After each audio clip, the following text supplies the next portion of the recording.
el remo ya. Y Marta, a mí esto me parece de puta madre, pero el próximo año me embarazo y punto.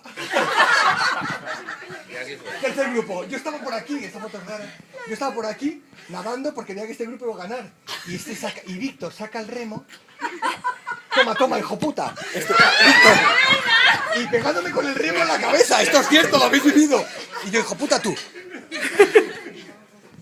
Y Andrea lo suyo. Vamos a ganar fijo. Y Diana, yo aquí con mi Pamela y que se hostien. Ella feliz, ni remaba ni nada, como una marquesa y tal. Sí que rema. Y después está Carlos aquí, ¿sabes? Que lo miré desde lejos y digo, a ver si me vendéis una puta tarjetita. Si queréis la pintéis de rojo como la de Santander, pero me da igual.